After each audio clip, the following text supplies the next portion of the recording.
And the White House says President Biden will speak with Chinese President Xi Jinping tomorrow for the first time since the war started. Their conversation comes as the U.S. is warning against China sending aid to Russia, which is China's strategic partner. Let's bring in White House correspondent Mary Alice Parks for more on that. Mary Alice, the U.S. and China just held their first high-level talks in Rome. So why is this happening now, and what's the message that the Biden administration is trying to send?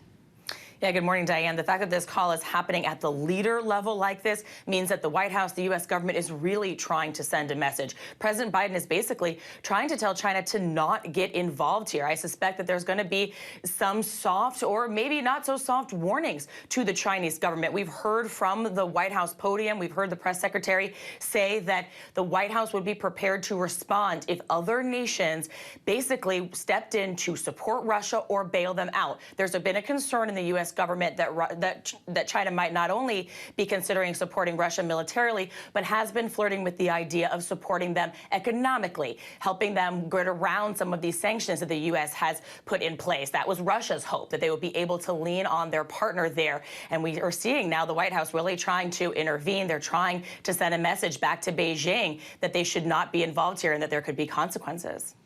Now, White House Press Secretary Jen Psaki says President Biden was speaking from the heart when he called Vladimir Putin a war criminal yesterday. And she noted that the State Department is reviewing whether it considers Russia's attacks on Ukrainian civilians, in fact, a war crime. So why is that significant, and how could this complicate the situation in Ukraine?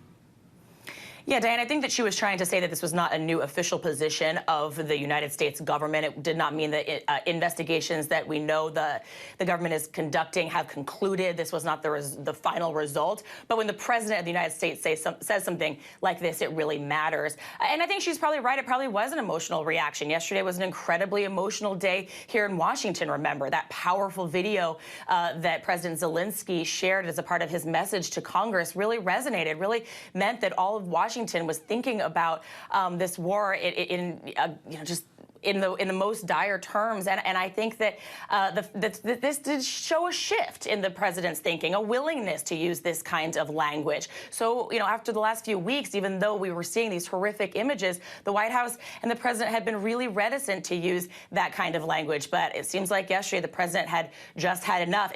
Your question about how it could change things, I think the most direct result could be if Russia feels like they have to respond to the president's words. We heard the Kremlin spokesperson say that they thought the president's words were unacceptable. But of course, the president saying that is not the same as, for example, like an international high court making some determination that President Putin has committed war crimes. Now, a Russian court has ordered American WNBA star Brittany Griner detained until May on these charges of smuggling hashish oil. How is the U.S. responding to that?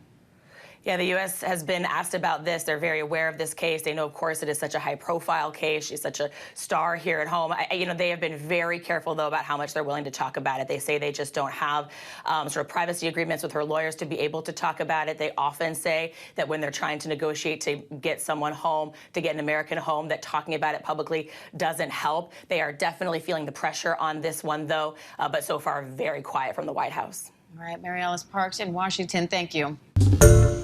Hi, everyone. George Stephanopoulos here. Thanks for checking out the ABC News YouTube channel. If you'd like to get more videos, show highlights, and watch live event coverage, click on the right over here to subscribe to our channel. And don't forget to download the ABC News app for breaking news alerts. Thanks for watching.